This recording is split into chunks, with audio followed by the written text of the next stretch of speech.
First and foremost, I want to apologize that I wasn't around.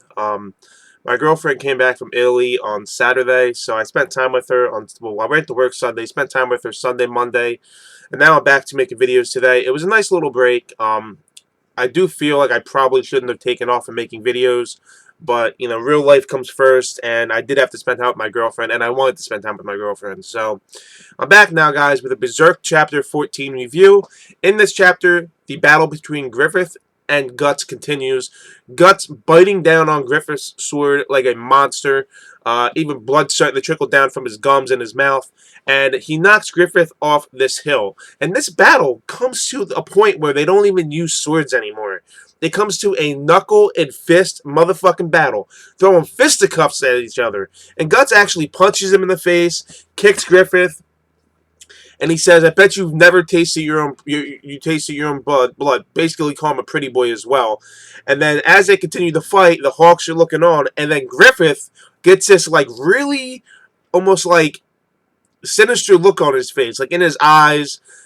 He's just like, "This ain't gonna happen," basically. And as Guts goes to punch him, this silver-haired, white-haired pretty boy, whatever color his hair is, grabs his arm, gets him into a lock on the ground, and says, "If you don't concede defeat, I'm going to dislocate your arm." And Guts is like, "Nah, fuck you." Because Guts don't give a fuck. He don't give no fucks. Dislocates this man's arm. And that's it. And then that scumbag Corcus walks up and tries to lift him up. And I don't like that dude, man. Fuck you. You can't fight your own battles. You try to, take the scraps from your leader, Griffith. Get the fuck out of here. You're garbage. But then Griffith walks over and says, "That's enough." And he grabs Guts by the face and he goes, "You belong to me."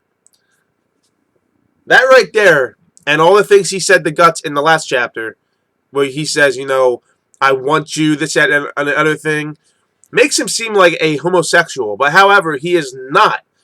He wants to own stuff. He has this, to me, it feels like he has this, like, this obsession with wanting everything. He wants what is due to him. He desires great things, and he'll do whatever it takes to get them. And he looks at people as objects and as property. I don't really feel like he looks at people as comrades. I mean, he might look at the Hawk as comrades, but I really don't think he does. Because why would he say to Guts, "You belong to me"? He wants strong warriors in his band of Hawks. And apparently, according to Casca, she's never heard Griffith talk like that before. Never heard him say, "I want you." Never heard him say, "You belong to me." None of that. So maybe he does look at the band of Hawks as comrades. However, he might just not say, "You belong to me, I want you," because he truly doesn't need them. They're just pawns in his, they're just pawns in his army. You know what I mean? In his mercenary group. But Guts, on the other hand, is a very strong warrior. He wants him in the mercenary group because he feels Guts would be a great asset and would bring more glory to him. But that's just me going off on the limb on that. But he did say, "You belong to me now," whatever. And then that night, we see Corcus and this dude Sam and a few others going in to kill Guts, and Guts is like, "Nah, this will be easy." He hears him over talking, but Casca says, "Get the fuck out of here.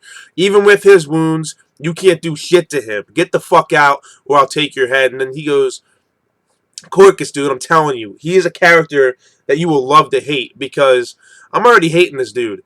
He's like, "Well, why are you always taking his side, Casca? Don't you have a grudge too? Didn't you have to sleep with him because Griffith for 2 nights, be his whore?" Casca's like, "I'll take your fucking head. Keep talking, So they run off. Guts comes out. Guts is like, "That's 2 I owe you, thank you." And Casca's like, "Don't get it twisted, man. I'm just doing this because of Griffith's orders. If I didn't, who would look after you? Who would bother with you?" And then we get this spread, this awesome spread. I'm going to actually try to get it up here because I really enjoyed seeing this in this piece in the book. It's basically, it shows the castle of whoever Griffith is working for, the band of Hawk is working for, and then it shows the enemy camp. Okay, there's the castle, and then there's the enemy camp.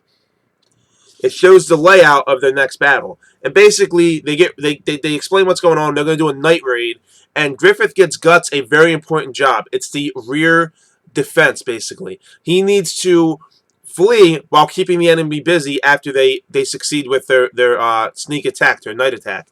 And everybody's like, "Oh my God, you know, they're giving Guts a hard, he's giving Guts a hard job, this and everything." And Casca's like, "No," she's thinking to herself, "Yes, it's hard, but it's a very important duty. He is not testing Guts."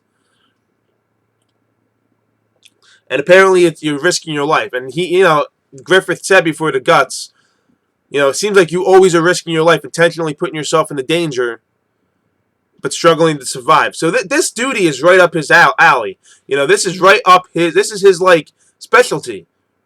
The risk, the dangerous risk, the risk of losing your life, but struggling to survive. So I'm very interested to see how Guts handles this, because that was the end of Volume 4.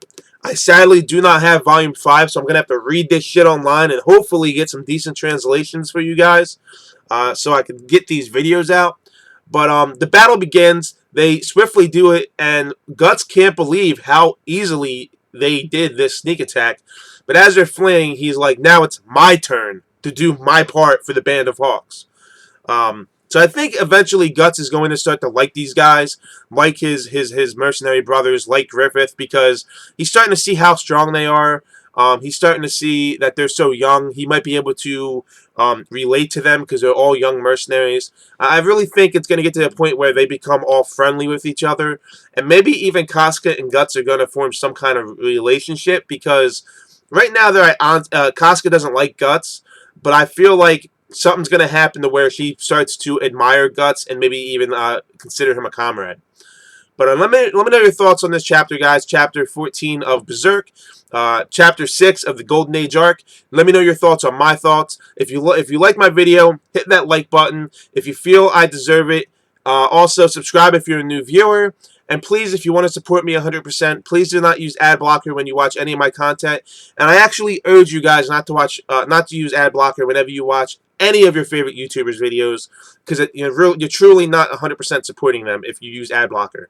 That's all I really have for you guys. Thanks for watching my review for Berserk Chapter 14. I will catch you guys in the next Berserk review.